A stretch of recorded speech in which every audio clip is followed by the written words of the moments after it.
வீட்டில் என்ன செய்வோம் பார்த்தீங்கன்னா கத்திரிக்காய் தொக்கு தான். என்ன சமைக்கலாம் அப்படி யோசிக்கும் போது ஓகே கத்திரிக்காய் தொக்கு செஞ்சிடலாம் அப்படி சொல்லிட்டு வெங்காயம் ஆட் பண்ணிக்கலாம்.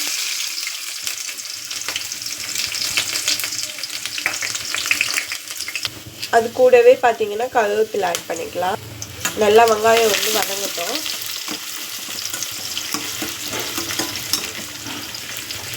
பாருங்க நல்லா வெங்காயம் வதங்கிச்சு. இந்த ஸ்டேஜில் வந்து தக்காளி ஆட் பண்ணிக்கலாம். தக்காளி ஆட் பண்ண உடனே கூடவே வந்து உப்பு ஆட் பண்ணிக்கலாம்.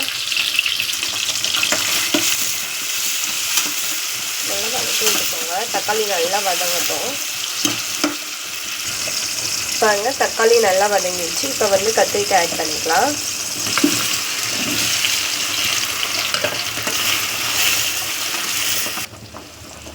இப்போ இது கூட வந்து மஞ்சள் தூள் ஆட் பண்ணிக்கலாம். கத்திரிக்காய் நல்லா வதங்கிட்டு இப்போ பார்த்தீங்கன்னா மிளகாய் தூள் உங்களுக்கு காரம் எந்த அளவுக்கு தேவையோ அந்த அளவுக்கு ஆட் பண்ணிக்கோங்க.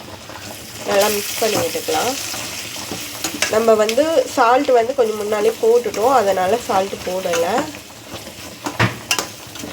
எண்ணெயில் நம்ம வதக்கும் போதே கத்திரிக்காய் நல்லாவே வெந்துட்டு இருந்தாலும் மசாலா வாசனை போகிறதுக்காக நம்ம கொஞ்சமாக தண்ணி ஆட் பண்ணிக்கலாம். இப்போது தண்ணி ஆட் பண்ணிக்கலாம்.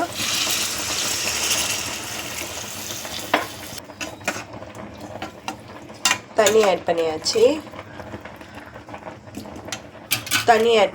இப்போது தட்டு போட்டு மூடி வச்சிடலாம். நல்லா தண்ணி சுண்டட்டும்.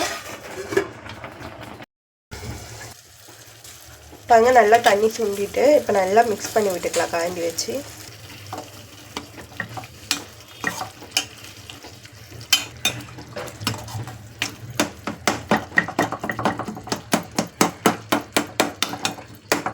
பாருங்க கத்திரிக்காய் தொக்கு ரொம்ப அழகாக ரெடி ஆகிட்டு சீக்கிரமாக. இதில் என்ன போடலான்னு பார்த்தீங்கன்னா முருங்கைக்காவும் சேர்த்துக்கிறதா சேர்த்துக்கலாம்.